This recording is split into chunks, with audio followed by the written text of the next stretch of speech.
الحمراء بناها المرابطون في سبعينيات القرن ال11 لتصبح بعد 4 عقود المركز السياسي والثقافي للغرب الإسلامي، وعاصمة لإمبراطورية تمتد من كاتالونيا الإسبانية إلى المحيط الأطلسي، ومن الجزائر إلى جبال السودان.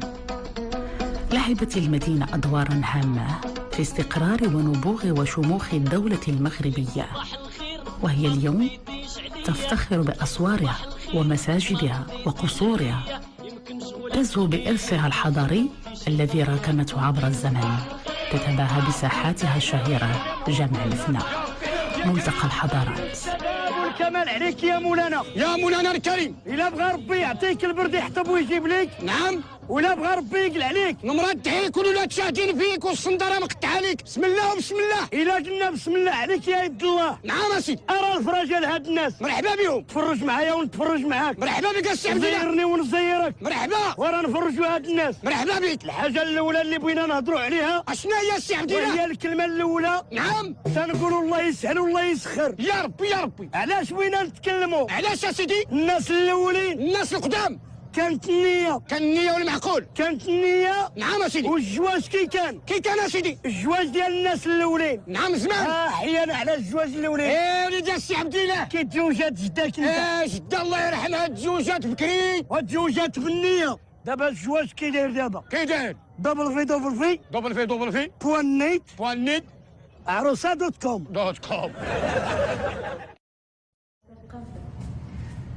شكون هي؟ لا خديجة. لمجالس النساء بالبيوت المراكشية العريقة سحر خاص، نمشيو طالبين ان شاء الله. فهي مساحات للتواصل، للترويح عن النفس والعمل أيضا. حديث مغزل. الزواج والحرث كل شيء. هل سيمر هذا اليوم كغيره من سائر الأيام ببيت لا خديجة؟ أم أن زيارة غير مرتقبة ستغير مجريات الأحداث؟ شكون؟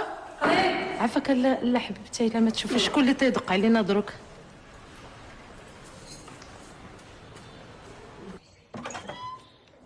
السلام عليكم.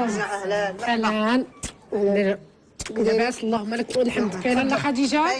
بسم الله. انت تقول السلام عليكم، هذا الشيء شفتو. شي ضياف هذا جا. السلام عليكم. كي دايره؟ لاباس عليك؟ كي دايره مع الصحه؟ لاباس ربي يخليك، بارك الله فيك. لا مرحبا. لا كلثوم كما يحلو للمراكشيين نطقها، واللام المشددة هنا تصغير لأداة التشريف لل، إذ تستنكف المراكشيات أن تناديهن باسمهن دونها. لا كلثوم إذن ترافقها أختها وأخت زوجها. لا شك أنها زيارة غير عادية. مرحبا بضيف الله. تنطلب الله من نهار اللي شتا وخلقت قدام عينيا وانا كنقول يا ربي تجعلها من نصيب ولدي. انت مولات الخير، انت مولات الخير. الوليد راه هي عرفات حتى هي، الله يعمرها دار، وحنا تنتمناو من الله هو ولد رضا وهي بنت رضا. هذاك الشيء يكون غير خير. شوفوا لنا العزيبه نشوفوها. لاغيتا الحاجه الله يعطيك. ابنتها الحسناء لاغيتا أصبحت في عمر الزواج، وشبان الحي يتهافتون على طلب يدها، لكن لمن سيكون النصيب؟ يا سي حدانا الا كتبك الله وكنتي من نصيبنا، وحنا ناويين الخير الحاجه ونتمناو كل خير ان شاء الله. ناويين الخير حتى حنا. امين. الله يعمر ربي يجيبكم في الصواب. خليناكم على خير الله خديجه. قصي شويه على الله يستر عليك. كل شيء الله يستر عليك. ما دخلنا ان شاء الله يدخل الخير الله خديجه. يكون خير. ونتمنى ان شاء الله نسمع لي الخير ان شاء الله. يلا الله يعاوننا الله خديجه. الله يعاونك. مرحبا يا عليكم، مرحبا بكم. نهار كبير هذا، نهار كبير هذا. بسم الله. قبل ما نبداو ندوقوا بعدا الحلاوه. تفتتح الاستعدادات بطقس احتفالي لتنقية القمح، هو بمثابة إعلان عن بداية تحضير كل مؤن الاحتفالات. ان شاء الله. تقدم أم العريس لضيفاتها طبقا من الثمر، يعيدن لها النواة لتدسها في كومة القمح ليجمعنها مع الشوائب، وبالخير والخمير ان شاء الله. وعندما تخلصن ترمى الشوائب ونواة الثمر بحديقة المنزل أو الحي. وسمحوا لي في عدامكم.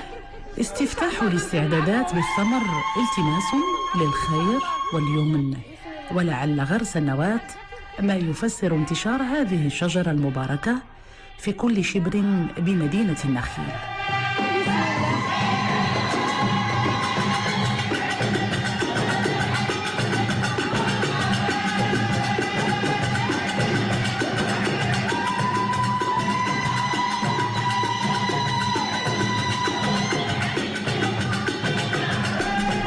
تنشط طقوس الاحتفالات فرق الهواريات، وهي مجموعات نسائية تقدم لوحات من تراث شعبي محلي أصيل لها للمعين متعدد المشارب، إذ أن موقع مدينة مراكش ودورها التاريخي أهلها عبر الزمن لتجسيد التنوع الثقافي والأبعاد الحضارية الأمازيغية العربية الأفريقية للمغرب الضارب في أعماق التاريخ.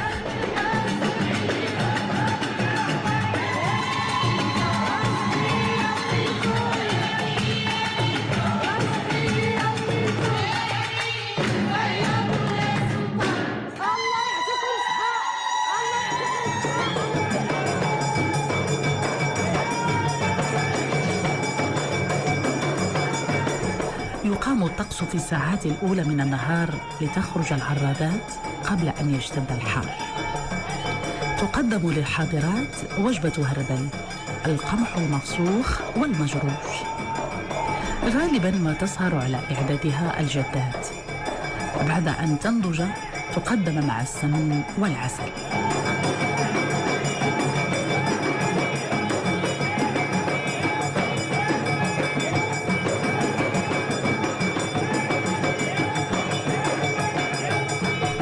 لا تكل الجدة من تذكير العرادات بالحرص على دعوة كل الأقارب والمعارف، فهي تخشى لومة لائم منسي.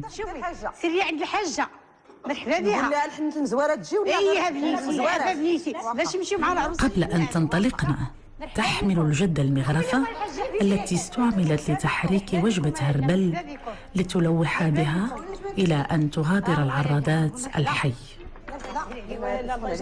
تنتقل المغرفة هنا من وظيفتها المطبخية إلى الوظيفة الإيحائية، فإذا احتكمنا إلى الثقافة الأمازيغية سنجد أن طقساً احتفالياً يقام للاستسقاء تستعمل فيه المغرفة كأداة لطلب الغيث. وقد ارتبطت جل طقوس الزواج بطقوس طلب الغيث في كل الحضارات، لأن المبتغى من الزواج هو الإنجاب والخصوبة. الله يعطيك الخير. مرحبا بكم بنيتي، مرحبا بكم، مرحبا بكم، الله يخلف عليكم. ودخلي على الناس لا تنسيهم. تقدم للعرادة هدايا نقدية تخصص لاقتناء مستلزمات الحلويات.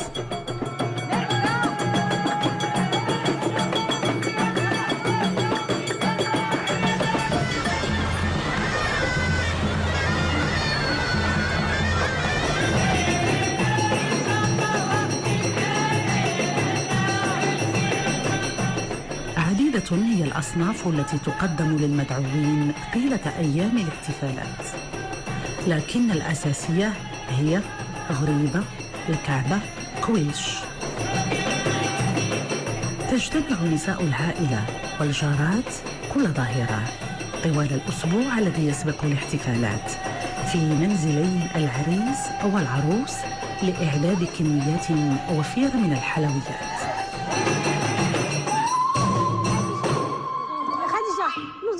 رشي بشويه ديال الملحه. ورش الملح لاستحضار البركة وطرد الأرواح الشريرة. تحول الأنامل الذهبية لنساء مراكش الطحين واللوز والعسل إلى قطع فنية جميلة الشكل وحلوة المذاق.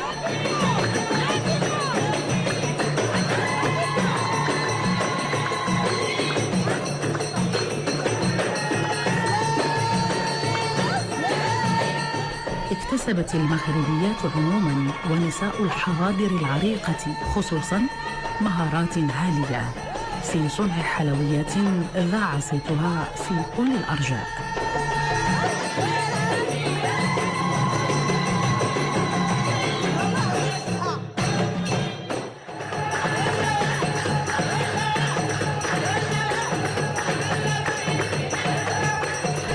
طيلة الأيام السبع التي تسبق ليلة الزفاف تقام جلسات للعناية بالعروس.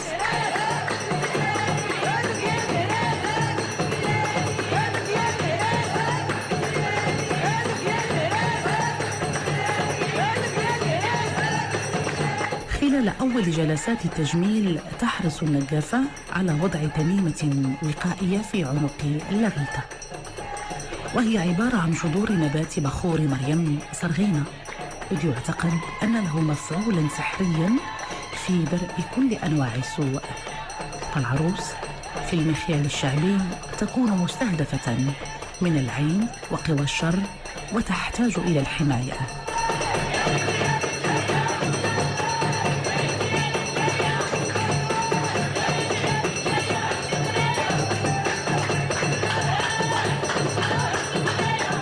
تذاب أصداف النهر لودع والعكر الفاسي في عصير الليمون، وتدهن بشرتها لكي تصبح ناعمة الملمس.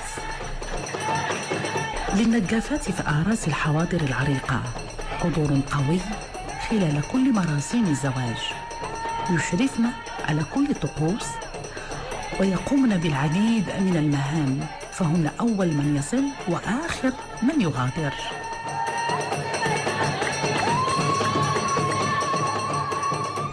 خلال هذه الجلسات أيضاً يتم إعداد مستلزمات طقس حمام العروس من حناء وغسول معطر بنباتات طيبة.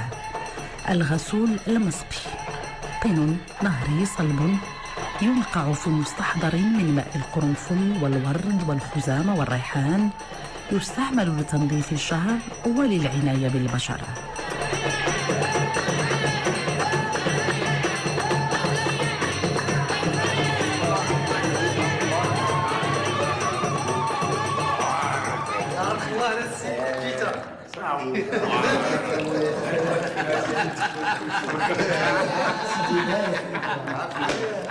مرحبا سيدي سيدي بايع سيدي الله عليك دار نهار كبير هذا انا معاك نعم سيدي الله عليك سمري ابراهيم الله عليك مرحبا بك نهار كبير هذا. الخطيب أيضا أصبح محط عناية أصدقائه، ولأنه تاجر وابن تاجر في المصنوعات التقليدية فهو محظوظ، لأن أصدقائه كلهم حرفيون صنايعية ومعلمين وبالتراث ملوعين.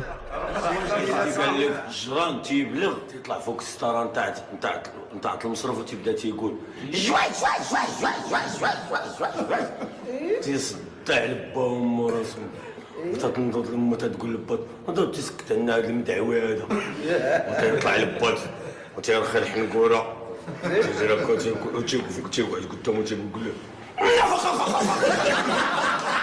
ولأن الزواج حدث مهم في حياة الشاب، فقد ابتكر المغاربة أساليب جميلة للتعبير عن الاحتفاء به. فابتداء من هذه اللحظة يلقب بالعريس ويبايع سلطانا ويعقد اجتماعا رسميا لتعيين الوزير الأول ونائبه. المراكشيون فكاهيون بالفطرة، ويحلو لهم أن ينادوا بعضهم البعض بالبهجة، بل تسمى المدينة أيضا بالبهجة لأنها مدينة تعبق بالسحر وأناسها محبون للحياة. خويا هو الأول ما غادي نلقى بحالو.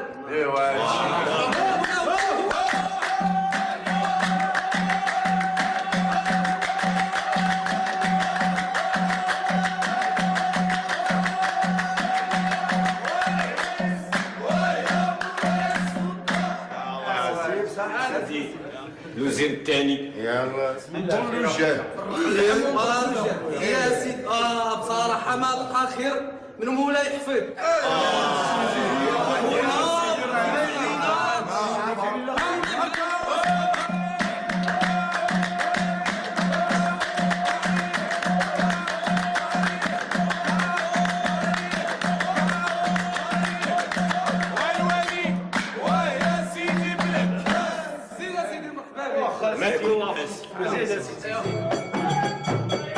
صديقات العروس وبحكم العادة قمن بمهمة جمع حناء المزورات.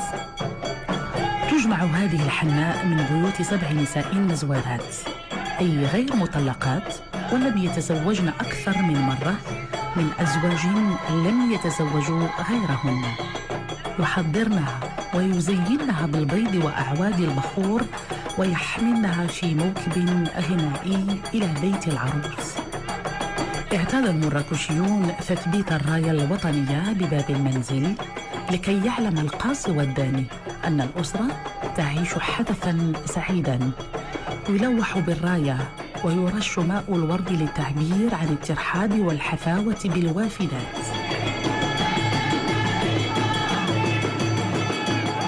حماتها والحاضرات في قمة سعادتهن، فالإيقاع يستهويهن ويسحر ألبابهن. إذا كانت حماة العروس ترقص فرحاً لأنها اختارت لابنها عروساً، ستكون بمثابة البنت التي لم تلدها، فالعروس وأمها لا تقاسمانها متعة اللحظة. لا شك أنهما بدأتا تستشعران قرب الفراق.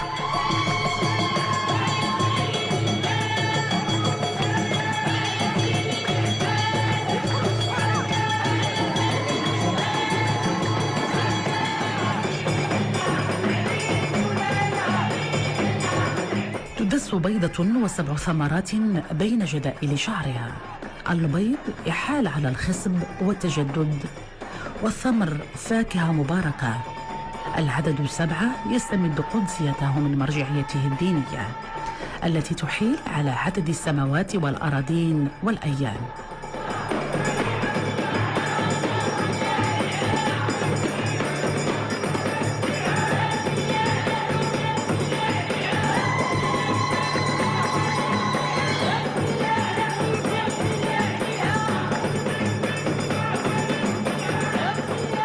تحضر كل رموز القيم الإيجابية إلى جانب الحناء التي أكسبتها المعتقدات الشعبية قوى خارقة لجلب السعادة والمحبة وطرد الأحزان. ويتفاءل بحناء المزوارات في هذا الطقس لكي يدوم زواج العروس ولا يتزوج زوجها غيرها.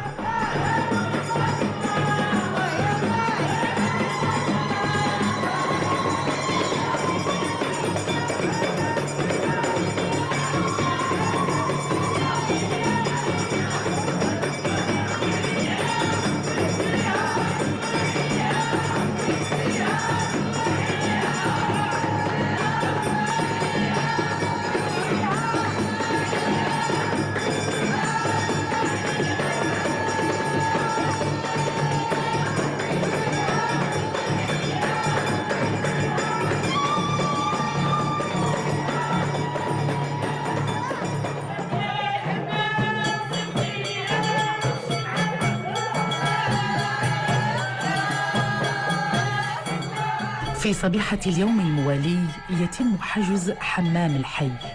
تنتقل إليه المدعوات اللواتي حظين بشرف الاستحمام مع العروس في موكب تنشطه الهواريات. لا يستغنى عن خدماتهم.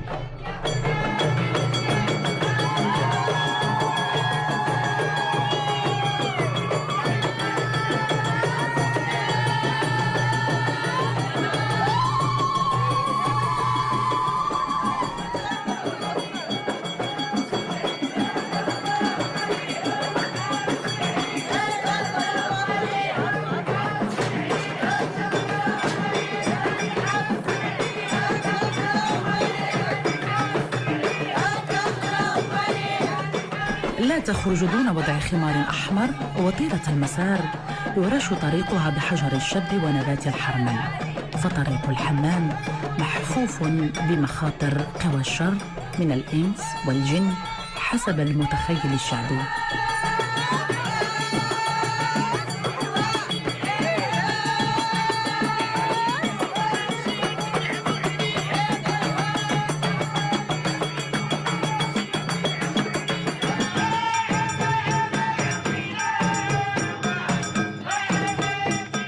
تبدأ الاحتفالات في الساعات الأولى من صباح اليوم الموالي وتستمر إلى ساعة متأخرة من الليل.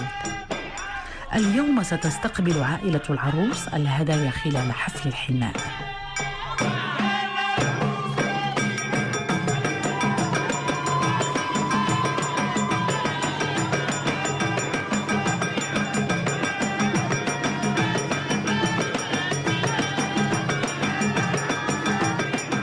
تجلت اللاغيتا، خرجت بهية الطلعة إلى مجلس الحناء.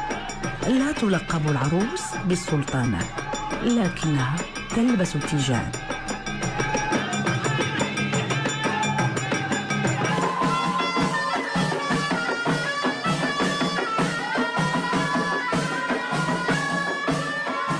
أهل العريس في الطريق إلى بيت العروس محملين بالهدايا في موكب مهيب.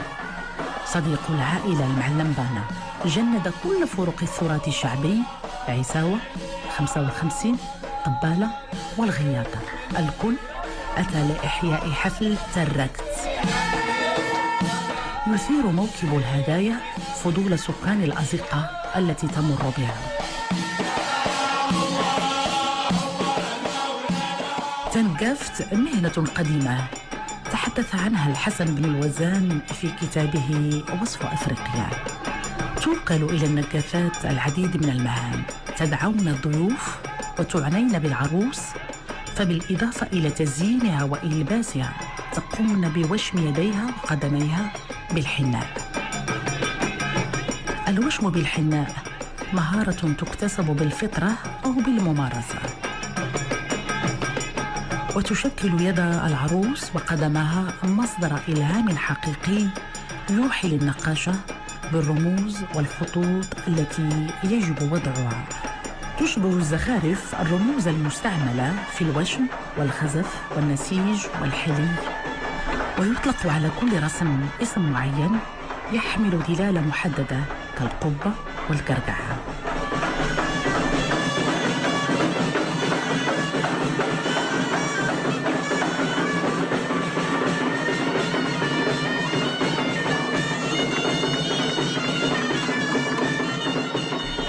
يعنى المراكشيون بهذا الطقس ويحل لهم أن يسموه تركت، وهي لفظة أمازيغية تعني حفل تقديم الهدايا، ويحرصون على أن تكون الهدايا في مستوى يشرف العائلتين.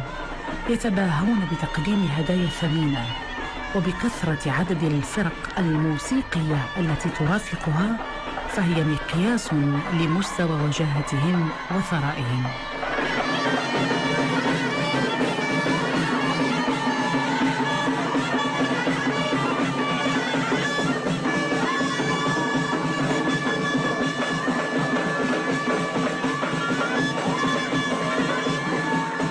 بالإضافة إلى المصروخات الذهبية، تهدي عائلة العريس إلى عائلة العروس الأجوخة والأحذية والطحين والزيت والسكر.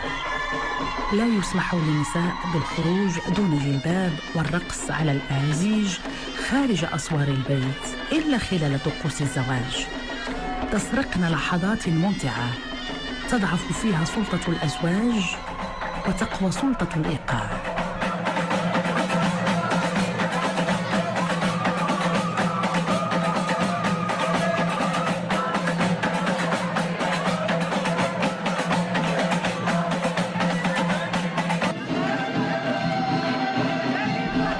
ترص الهدايا أمام العروس ليتمكن الجميع من رؤية مكوناتها. يغتنم العريس حفل الهدية ليسترق بعض النظرات إلى العروس، أما هي فيمنعها حياؤها من التطلع إليه. الحضور القوي للحناء في كل مراحل الاحتفال مرتبط باستمرار تداول القيم الرمزية لهذه النبتة السحرية التي تتجاوز حدود التجميل لتأخذ بعداً سحرياً، إذ يعتقد أنها تجلب الخير وتطرد الشر وتقوي أواصر المحبة بين الأزواج.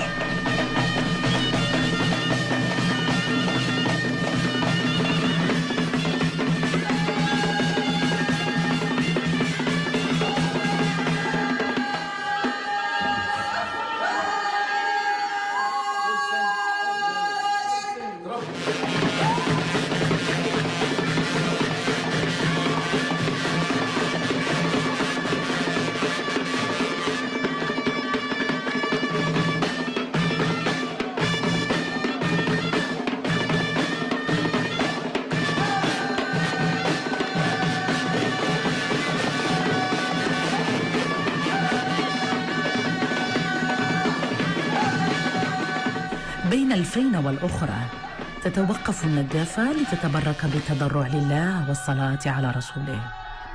تنكفت مهنة ساهمت في استمرار الحرف التقليدية التي ترتبط بعادات وتقاليد الزواج كالصياغة، التطريز، الحياكة والخياطة.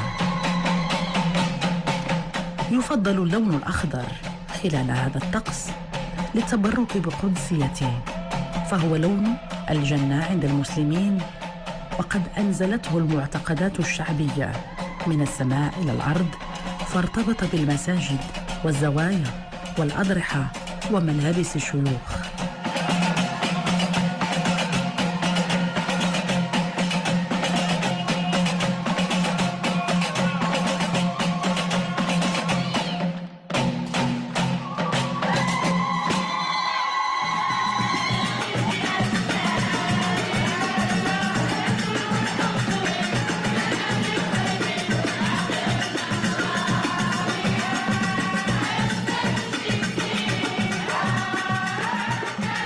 تزين الحماة ساق العروس بخلخال، فهي بهذه الهدية تبعث رسالة محبة ومودة إلى كنتها.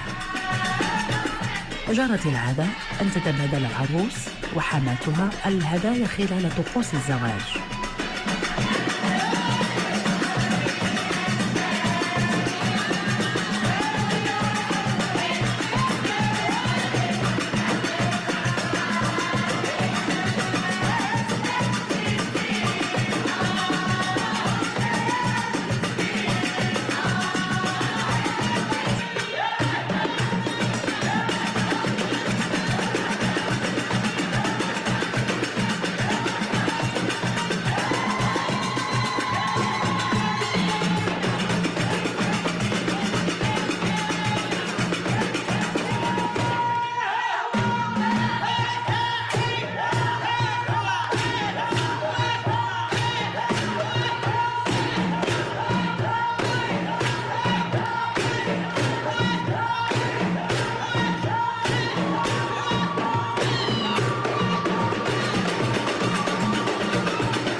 إذا كان وضع الحناء يرتبط بقيم إيجابية كالخير واليمن والفعل الحسن، فإزالتها ترتبط على العكس من ذلك بقيم سلبية تدخل في خانة الشعوذة، لذلك يحرص على أن لا يقع ما تبقى منها وما أزيل في أيادي ترغب في الإساءة إلى العروس. فقلب إناء الحناء مثلا يصيب العروس بالعقم في المخيال الشعبي.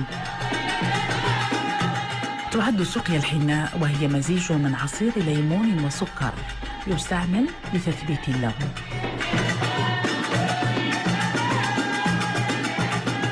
استعمال الإسورة الفضية في تقشير الحناء شيء دارج في العديد من المناطق. الغريب هو استعمال النعناع وأواني الشاي.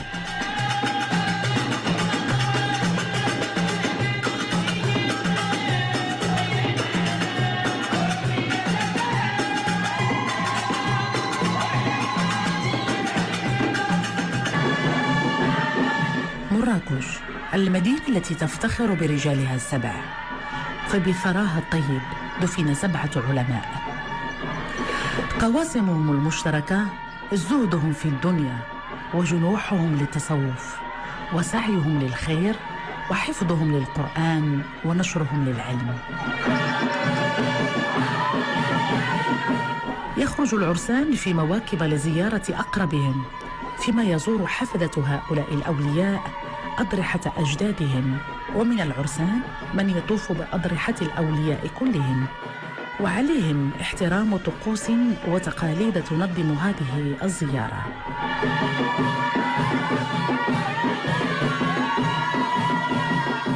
ترجل مولاي السلطان لزيارة دفين حيه الولي الصالح أبي محمد عبد الله بن عجال الغزواني الملقب بمول القصور.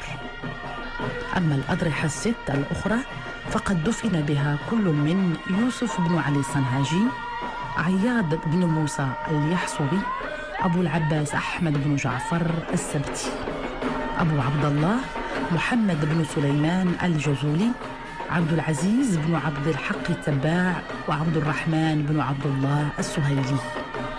كانت منطقة الحوز تعج بالأولياء قبل بناء مراكش، فأغمات كانت ملتقى الصوفية من المغرب والقيروان والأندلس، ونفيس كانت مجمع الصوفية المصامدة، ورباط شاكر كانت مجمع مئات النساء الصوفيات فضلا عن الرجال.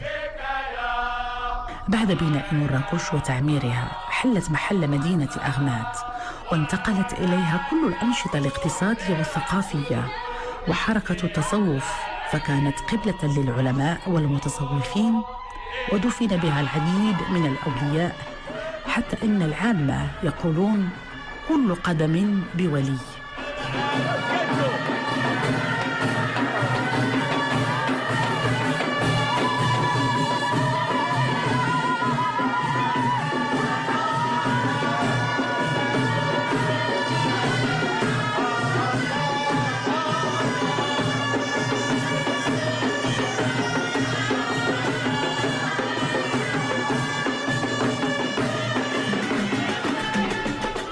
تصل الاحتفالات إلى ذروتها اليوم، ولا تنتهي إلا مع انبلاج الصباح الموالي. تقام الاحتفالات ببيتي العروسين، فكلاهما محاط بعناية الأهل والأصدقاء. لاغيتا اليوم ستستسلم عن طيب خاطر لسلطة التقاليد، ستلبس أجمل حليها وحللها. سيقام حفل أبراز قبل إعدادها للزفاف. أبراز لفظ أمازيغية تجد أصلها في اللغة العربية العامة البرزة، وتم تمزيغها إن صح التعبير، وتعني الظهور والتجلي. وكما تدل على ذلك اللفظة الشغل الشاغل للعروس خلال هذا الطقس الاحتفالي، الإطلالة في أبهى صورة. على النجافة ومساعداتها من ماشطات ومزينات أن تحترمن أدق التفاصيل. عليهن استيفاء شروط الطقس من الألبسة واللآلئ والجواهر. يزين رأس العروس بتاج، وتضع أقراط وأبازين ومشابك وقلادات وعقود وأساور ذهبية، دون أن ننسى الحزام.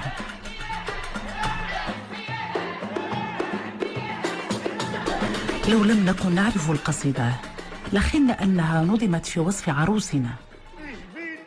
ضاوي بالسر البهاكا يسبينا، الحواجب والغرة زينها، المكمول السامي والعيون والشفار نبال، غنجهم كايفنينا، الخدود وشمعنا الخال في الخد حامي، نفها كنخلال بهيج عود مثلو مارينا، وحسن الرقبة والتعظيم كاسوار من الطامي.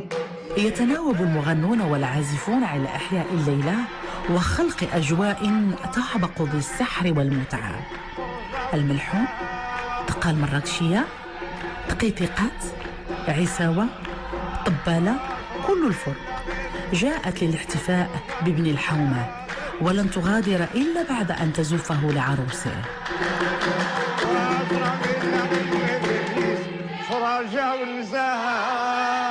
لم تستطع إلا خديجة أن تكبح دموعها، ذكرتها كلمات الأغنية بالقدر المحتوم الذي لا مناص منه. فطالما سمعت أن دار البنات خاوية، لكنها الآن تحس بمرارة المعنى. لاغيتا بدورها لم تستطع صبر.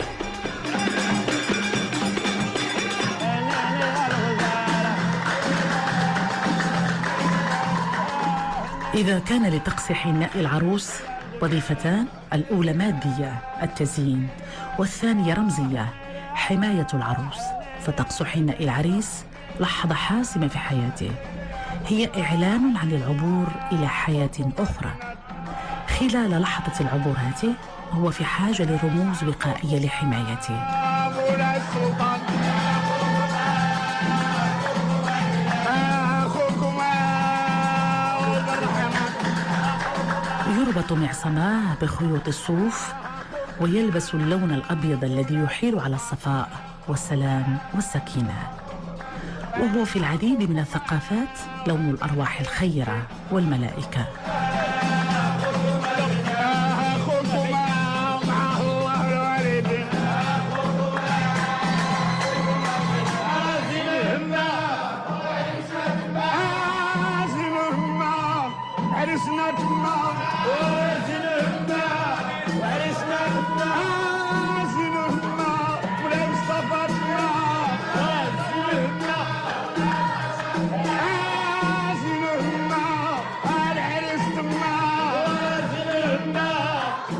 اعتقاد مكون آخر من الموروث الشعبي الذي تشتهر به مدينة مراكش نشأ قبل عقدين ابتكره المراكشيون كوصلات خفيفة تفصل بين قصائد الملحون الطويلة وعيط الدقة المراكشية، لأن كلماتها غالبا ما تكون مبعث ضحك، فقد تم الإقبال عليها بشكل لافت.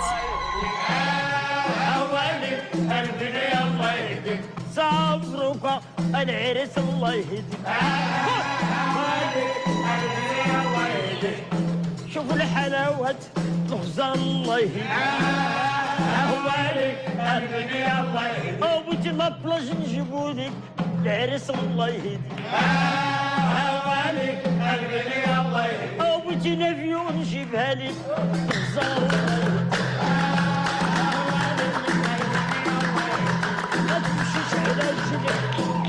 الله يهديك أهوالك قلبني الله يهديك، الشكارة الزبدك غزال الله يهديك، أهوالك قلبني الله يهديك، أهوالك الله يهديك، صبرك الله يهديك، طيرس أرارس ما قلبي الله يهديك، اللوية الله يهديك، لا الخرفة الله يهديك، نول الشكلاط الله يهديك، من كوبين نكني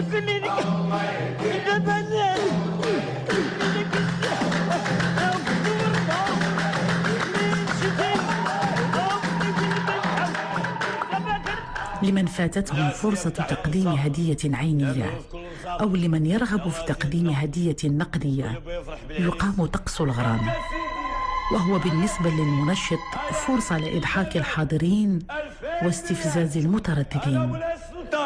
يلا يا سيدي اشكون اللي حق جيبو. لا يجرؤ المراكشي أن ينطق اسم أحد دون لقب تشريف، مولاي سيدي، وينطقونها سدي، وإذا كان حرفيا يسبق اسمه بكلمة المعلم. يخلق حرفيو وتجار الصناعات التقليدية ومولعو ومحترفو التراث الشعبي أجواء ممتعة عند إحيائهم لمناسبات الزواج، وعرفوا بسعة صدرهم وتقبلهم للتعليقات الصاخرة التي قد تكون أحيانا لاذعة.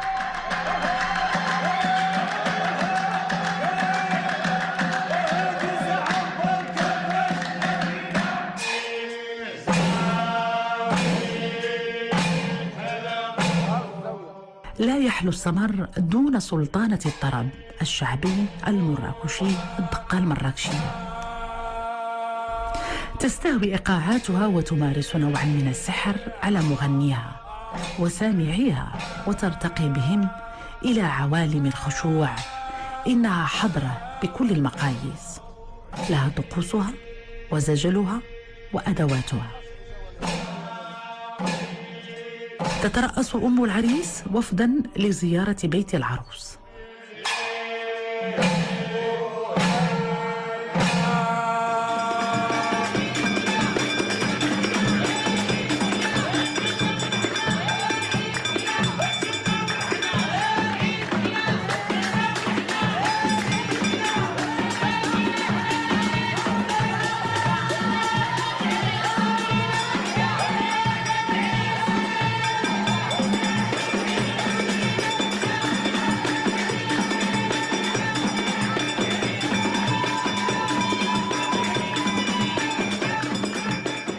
بعد زيارة المجاملة تعود أدرجها وتوكل مهمة اصطحاب العروس إلى الوزير الأول وبعض قريباتها.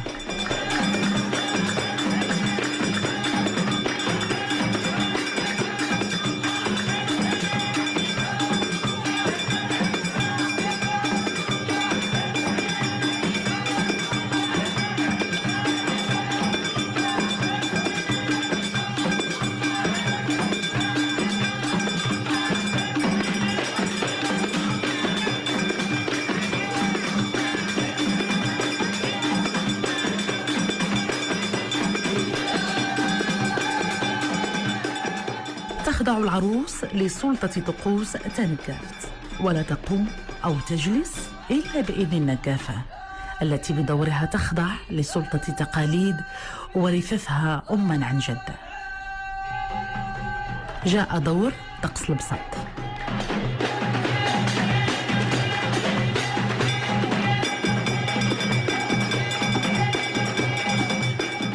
حسمت النجافة الأمر واختارت أن تتجلى أميرة قومها في قفطان أزرق، قفطان انطع رمز النخوة، ثوب مخملي مطرز بخيوط الفضة. العروس تعيش آخر لحظات ببيت أهلها، تحرص العادات والتقاليد أن تكون لحظات رائعة بكل المقاييس. النساء المغربيات مبدعات، ولا شك أنهن ابتكرن هذه الطقوس لكي لا تحس العروس بمرارة الوداع. هناك تعبير دارج عند المغاربة للتعبير عن الاحتفاء ببعضهم البعض، يقولون أنت فوق راسي، لا حملك على كتافي ولا عيا هاد الكتف نهزك على الكتف الآخر. الليلة تحمل عروسنا على الأكتاف ويطوف بها رجال مهنتهم تكريم العروس.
يبذل أهل مراكش الغالي والنفيس لكي تمر الاحتفالات على أحسن ما يرام.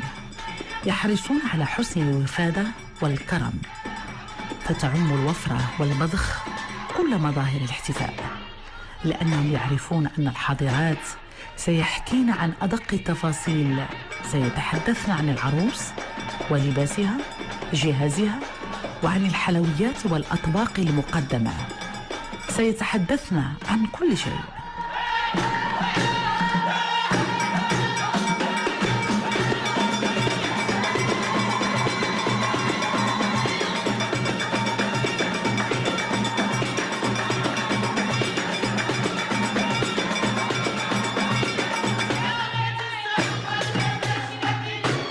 التراث الشعبي الأمازيغي مكانته أيضاً. اللافت أن هذه الأهازيج تستهوي كل الحاضرات وتجسد التنوع الثقافي في أسمى تجلياته، إذ انصهرت القبائل العربية المتواجدة شمال المدينة الحمراء والقبائل الأمازيغية المتواجدة جنوبها لتشكل كياناً مراكشياً خلاقاً ومبدعاً ارتشف من رحيق الحضارتين. التأثير الأفريقي والأمازيغي يطبع التراث الشعبي المراكشي، لا من حيث الأهازيج ولا من حيث وسائل الإيقاع.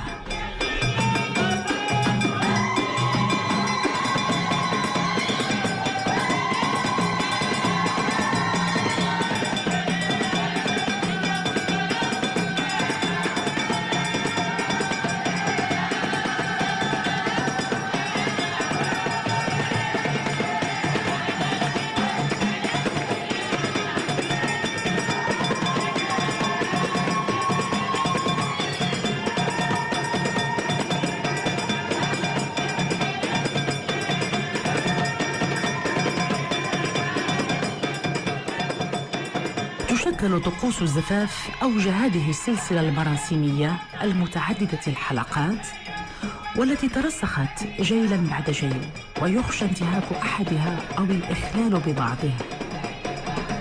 تلبس العروس اللون الأبيض ويصفف شعرها بعد تضميخه بالعطور. يحرص أن يكون عدد الضفائر 7، تزين بأشرطة خضراء. الخمار اللونان الأبيض والأخضر عدد الضفائر. لكل هذه التفاصيل حمولة رمزية وقائية تحتاجها العروس لكي تمر إلى مرحلة مهمة في حياتها بسلام. ترتدي العروس برنوسا. تنكر العروس في زي رجالي شيء دارج في العديد من طقوس الزفاف بالمغرب، وحسب بعض المحللين فإن عملية التنكر تهدف إلى تمويه الحاضرين رغبة في حمايتها وهي في طريقها إلى بيت زوجها.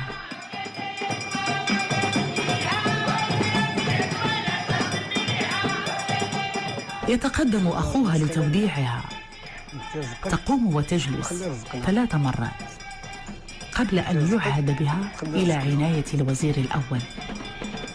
تعتمد جل الطقوس على الإيحاء أو التكرار، وتنتقل بين العددين 3 و7 اللذين يستمدان قدسيتهما من مرجعية تاريخية ودينية.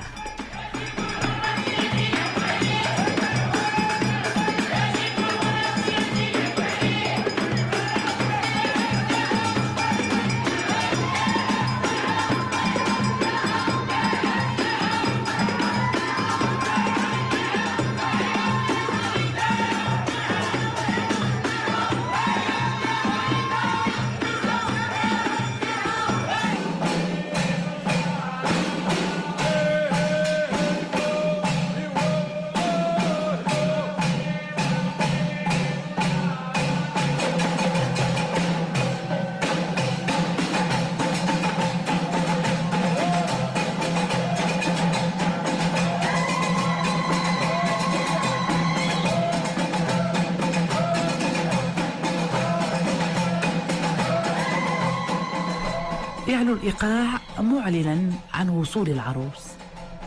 تستقبلها الحماة بالحليب والتمر.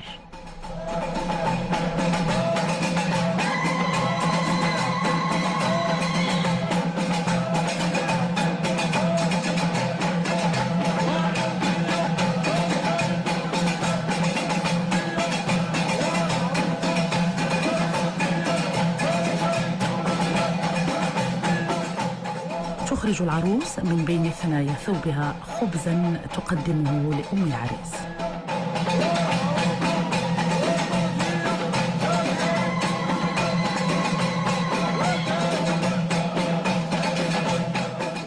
توزعه الحماة على الحاضرات ليعم الخير وتحضر البركة. في هذه اللحظة يصل الاحتفاء بالعريس إلى أوجه. تقدم للسلطان فروض الطاعة والولاء. يتقدم الحاضرون للتعبير له عن حرارة الاستقبال في دنيا المتزوجين.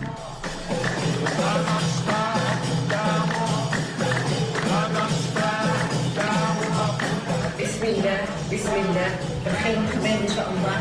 بسم الله بسم الله. تكسر الحماة السكر في حجر العروس تفاؤلا بلونه ومذاقه.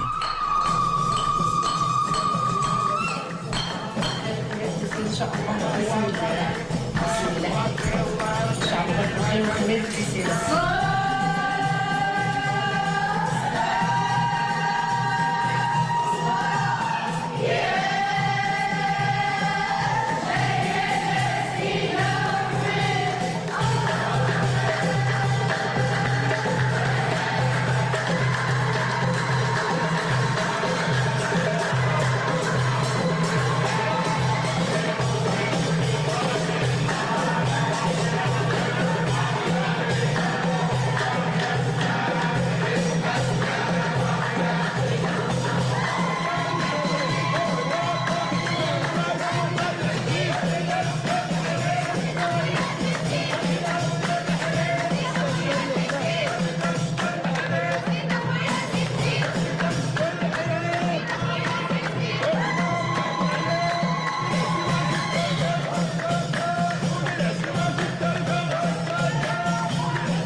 وقبل أن يلتحق العريس بغرفة الزفاف يرسم علامة بالمدخل، هي بمثابة تحديد رمزي لفضاء خاص به وبعروسه.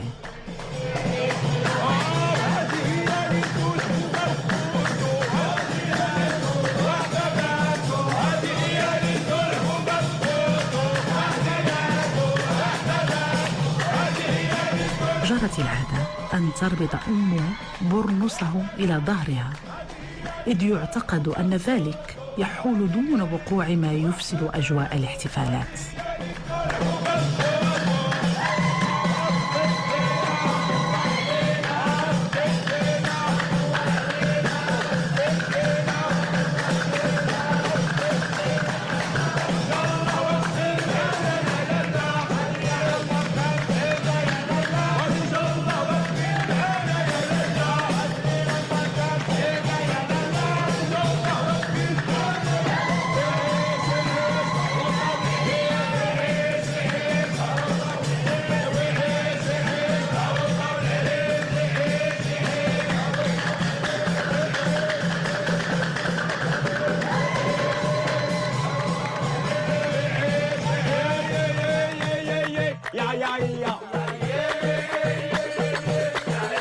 فاطمة محمد حرقتها الرملة، فاطمة محمد حرقتها الرملة، مالكي غضبانة يا لاله هنية،